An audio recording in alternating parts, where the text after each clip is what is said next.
Hello, good afternoon, everyone. My name is Jacqueline Coley. I'm the awards editor at Rotten Tomatoes, and it is my honor to welcome to the stage a few of the cast and filmmakers behind the brilliant film you just saw. So please allow me to welcome Stanley Simons, Jeremy Allen White, Zac Efron, and the writer-director Sean Durkin.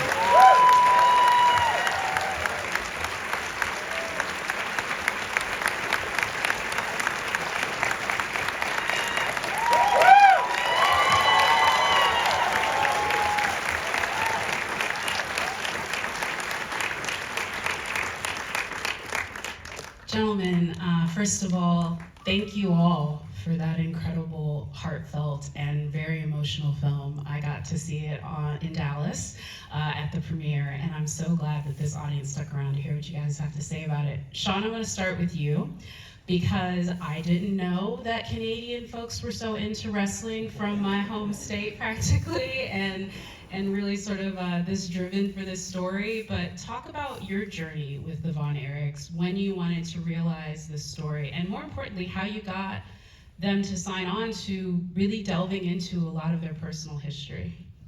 Yeah, so I was actually living in England as a kid, and so it was, there was WWF on TV, and but I was so into wrestling that I would just get every magazine I could. I'd find old VHS tapes, and I discovered the Von Erichs in the Sportatorium. I was probably like 9 or 10, and just fell in love with the aesthetic and their energy, and then really followed their story and was aware of their tragedy, and they just really stuck with me and were kind of always in my mind. And I always wanted to make a sports film, and I don't quite know exactly when it came together, but my producer Tessa Ross, we were having a meeting. She was starting her company, and this was, I guess, in 2015, and she said, if you could do anything, what would it be? And it was sort of like, oh yeah, the Von Erichs. And with the family, I didn't have any direct contact with them until we were actually going into production. So I was in prep. I wanted to, I had loved them for a long time, and I wanted to keep some personal space, because I knew if I met Kevin, I'd love him even more, and I do and have since I met him. But basically, I wanted, until I knew exactly what the movie I was making was, and then once I did, I reached out, and from the first thing he ever said to me was, Sean, the only thing I care about is that people know how much my brothers and I loved each other. And I was like, well, I guess I'm making the right movie then. Yeah, and mission accomplished, I think we all agree, right?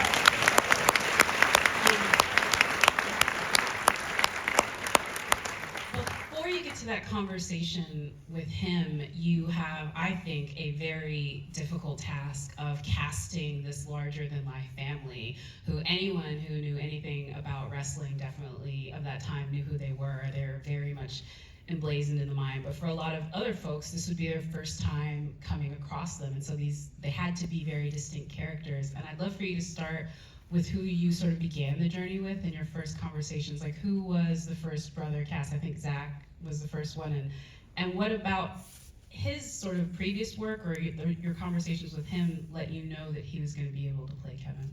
Well, I've been a fan of Zac's forever, and wanted to. I always kind of wondered, how he'd feel in one of my worlds, and so I, been thinking about him for a while and reached out, and we met. And the thing about Kevin is he's got this sort of goodness to him, and he's got this sweetness, and the character himself, he doesn't say a ton, and so that energy has to come through. And I felt after meeting Zac the first time, I was like, oh yeah, he's got it. And so it was quite easy. Zac, I want to bring it to you signing on to this one, because again, I've seen you do physical things. I've seen you play a character somewhat similar to this, as far as the person that I think a lot of people rally around, and sort of like the heart of a particular thing. But I'm sure this was very daunting, maybe signing on to it, just knowing that it was going to be a family, a person that you would eventually get to meet, which I know you did in Dallas. Like, what was the most intriguing and maybe the most challenging part of this portrayal for you?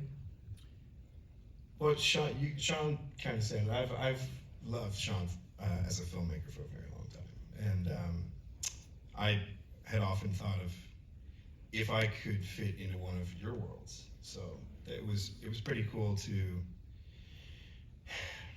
The first time we met, I remember we were in New York and we were at a hotel bar. I wasn't filming this day.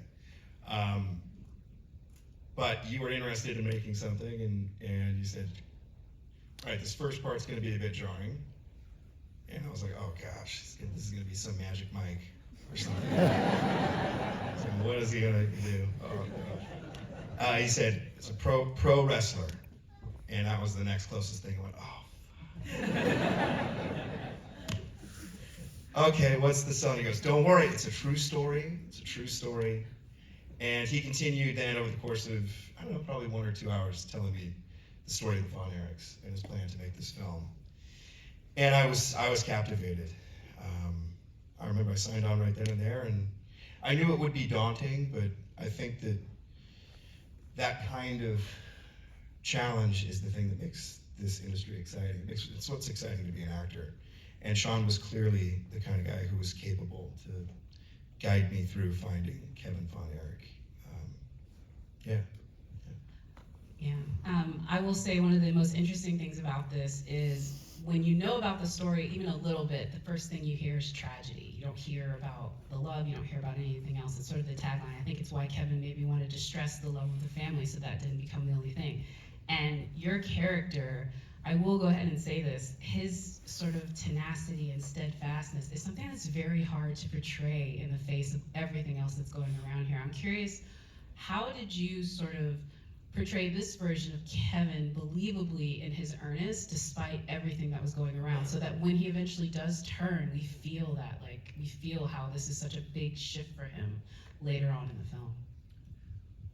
I mean, I had a lot of help from Sean. I think that was kind of in the page, and it's also in the way that he works on performance with you. I think there's details in there that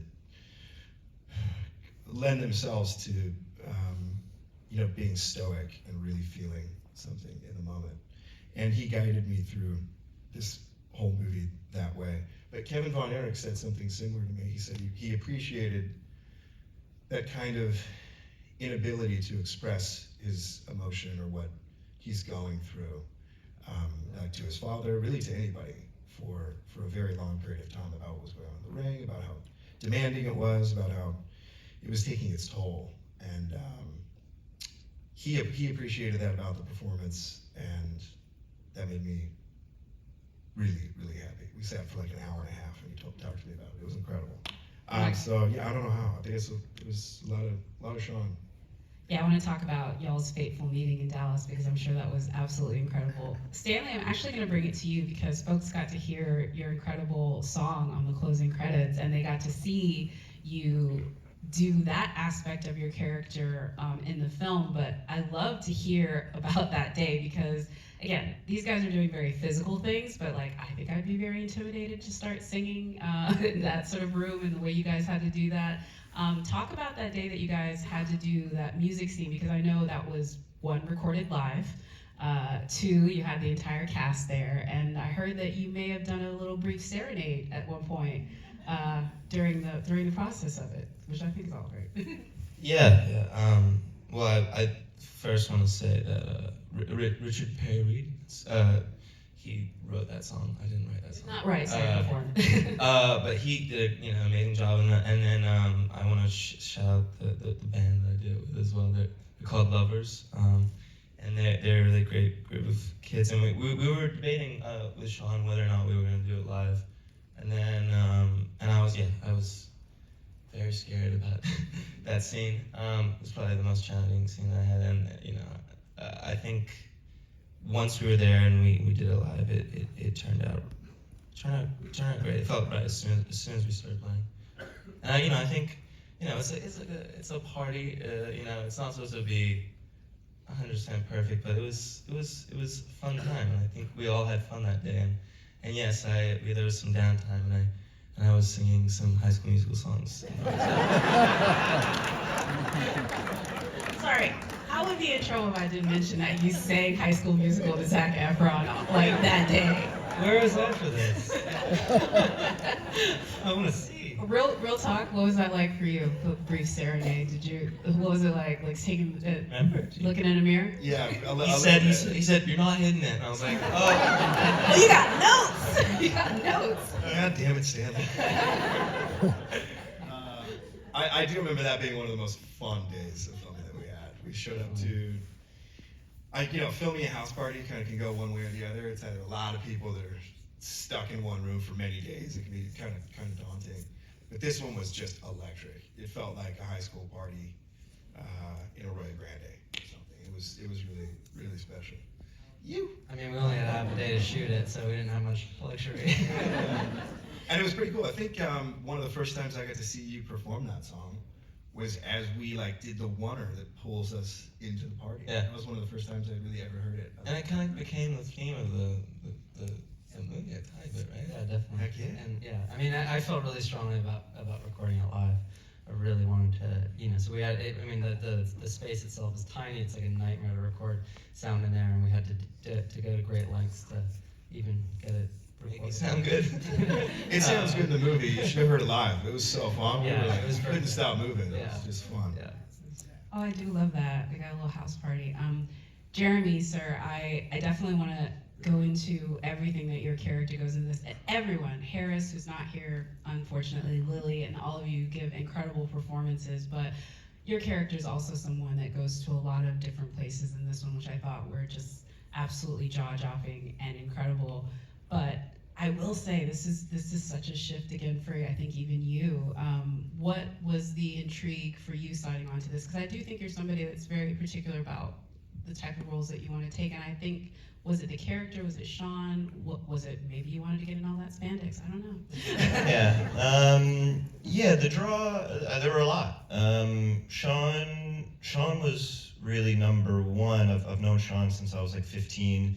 He produced the first movie I really ever did, this movie After School, and I think I was always trying to find my way back to him.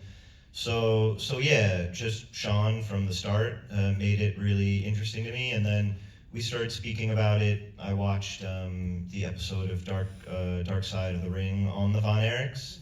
I think even before I read the script, I had watched it, and I was immediately fascinated. I mean, the story just seemed, it was unbelievable. Like I just I couldn't believe the tragedy that had struck this single family, and then the role of Carrie, I just found his trajectory really fascinating. Those once feeling very on top of the world, and then really having your whole world shatter around you. I think, there's a piece of footage that Sean showed me while we were filming that I really sort of attached myself to. It became this kind of key to Carrie, which is it's a real video after the motorcycle accident where he's in his hospital bed, he's with his father, and he's speaking to the press and to his fans about how he's doing great and everything's okay, and we know obviously that's all a lie, and he's smiling, but you can really see the pain and the fear in his eyes, and yeah, I don't know. I think I found it really interesting playing a character that was really losing something, where all of his self-worth was kind of involved in this career and in that world, and then he was losing it, Yeah, in a very, at times, violent ways towards the end. Obviously, it gets very dramatic with everything that's happening with Carrie. I think one of my favorite moments of the film, and I think every character has a hero moment, but that Ring episode when he's got the rest in peace memory on the back. And actually in Dallas, I sat in front of some people that were either very knowledgeable of Texas wrestling, or maybe they were former Texas wrestlers, but they were giving me color commentary the whole time. And they wanted me to make sure that I knew that you were not fighting the right guy in that scene, but they did say, they did. They really did. What? They were like, that was not the guy he fought that day. That Sean's like, Definitely the right guy. yeah, he's like, that's not the right guy. That's what they said. They're like, that's not the right guy. They told me that. I don't know. This is what they said, not me. But they also said they loved how much detail went into the recreation from the way you walked into the ring. Every bit of that, they said, felt like exactly the same way that it did when they watched it the first time on TV. So I'd love for you to talk about recreating that with such specificity, because again, it's one of the few moments in this very emotional film where I was like just rooting for him, and like I didn't remember what happened. I was just like, win, please. Yeah, I mean, look, the amazing thing about this project, I mean, we got to really study this world. It's kind of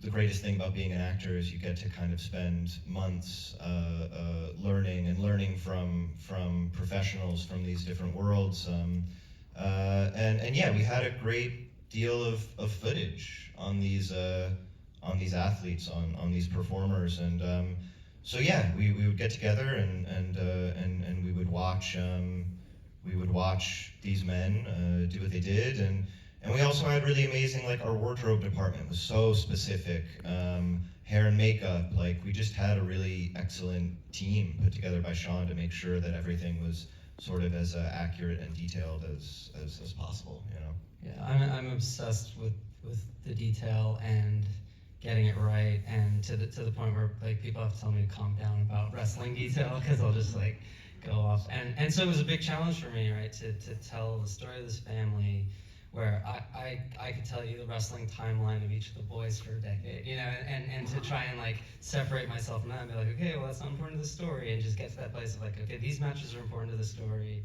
you know, this match is a mixture of these two matches, and so there's like some historical truth in them, but then making them fit the narrative as well. So it was a big challenge.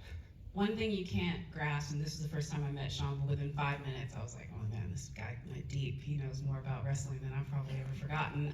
But I'm sure on set for you guys, that was both incredible, but also, again, also daunting. So if any of you wanted to share, I'm sure, Zach, you've got a great wrestling super fan moment with Sean where he just like pulled something where you're like, what? How did you know this happened there? That really helped sort of prescribe what you were doing with the character, because again, if you've got that encyclopedic knowledge sitting right next to you, I'm sure it's so comforting as an actor being able to lean on that. Yeah, I feel like those moments happen all the time over the course of the movie. It was very clear that Sean knew all the details of even, I guess what I would think were obscure wrestlers. They're not. They were big back in the day, in their day, and with the detail with which he remembered things from the matches from like his television set at home was amazing. So him being able to recall these very specific moments meant a lot. And where it really came into play, I think a lot was with the physicality in the ring. We had an amazing coach named Chavo Guerrero, and he's an icon. He's so electric in the ring. But with all the wrestling and the moves and in preparation for those, we didn't have all that much time. So it was as fast as we could kind of learn these moves, Chavo would help us kind of perfect them, and then we'd really film them instantaneously. And that goes for all the guys. So we would get enough takes, and we would have one where Sean would feel stoked, and I would know he was like, we got that. And that's really where so much of it came into play for me, because I'm specific about moves as well and movement on camera. And we would shoot the full matches too, so like these guys couldn't just learn like one-off moves. They'd have to learn the whole thing and do it a bunch of times, and so it was pretty impressive. Like they were real naturals. And then how long was the shoot? Because you guys had, I think, what, like less than a month, right? It was short. It was, I don't know, six, maybe 7 weeks. It was a really tight shoot. Yeah. And knowing how much you sort of shot to give yourself options, shout out to your editor, because in sports movies, who was here actually. And here, hitting around the applause. Yeah. That is a very difficult task with sports movies in general. If you're trying to recreate sports moments scene for scene, it becomes even more difficult. The thing I thought that your previous filmography helped you with is there's a very cultish aspect to wrestling.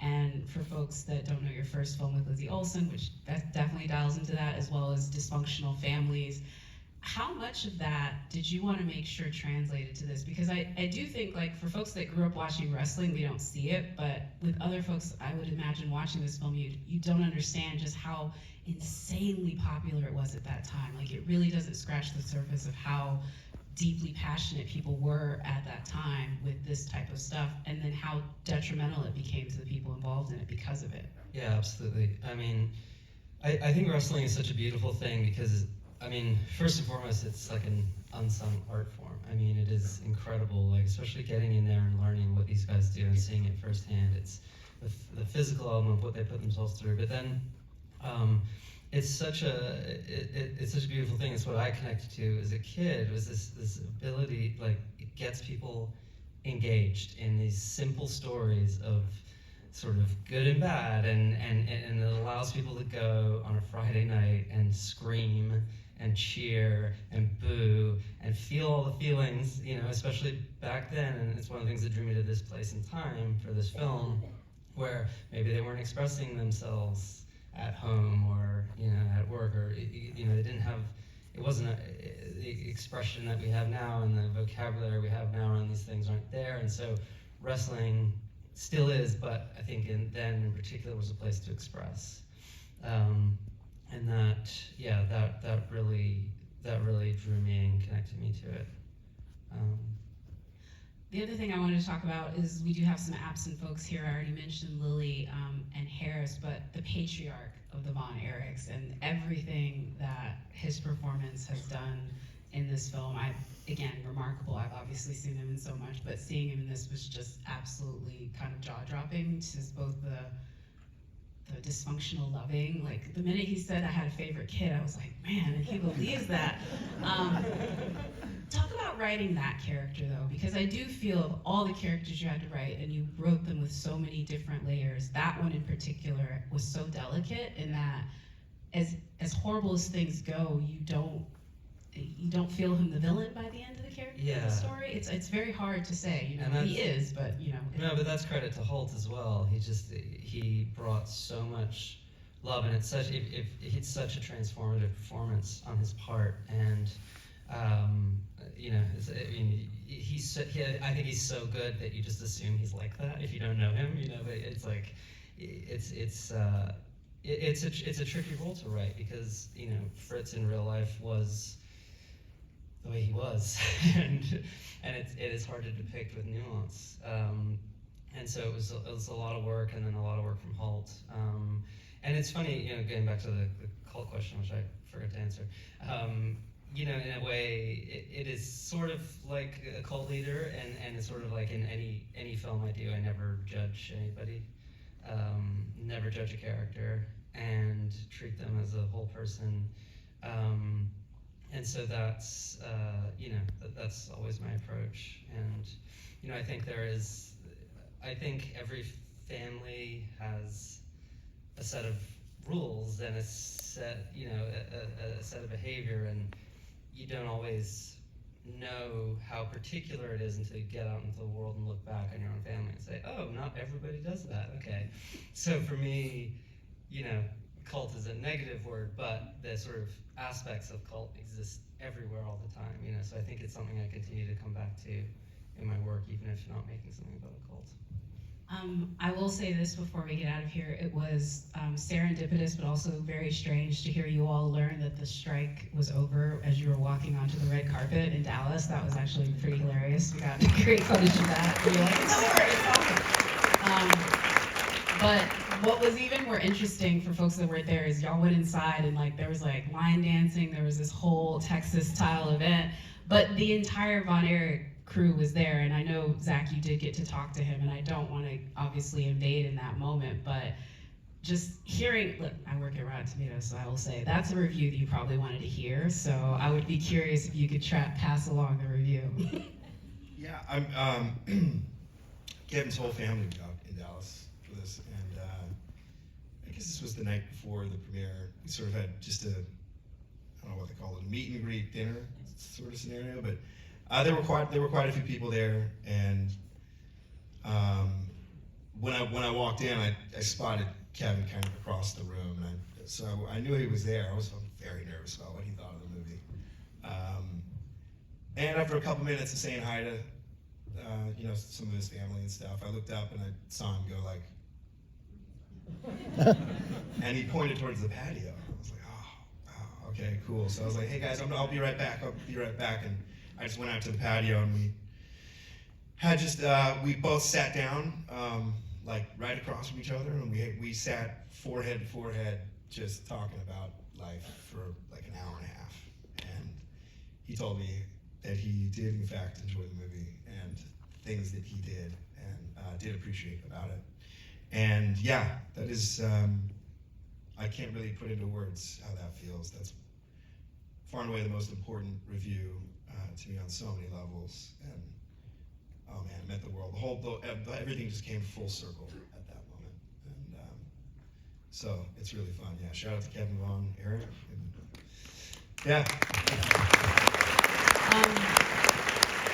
Sean, I'm going to give you the last word before we get out of here. I'm just curious about you. Obviously, you wanted the world to know more about the Von Erichs. You wanted them to know more about this family. But I'm curious, beyond that, the way Kevin said he wanted them to know how much the family loved each other. What is the thing you take that you hope audiences really take from it?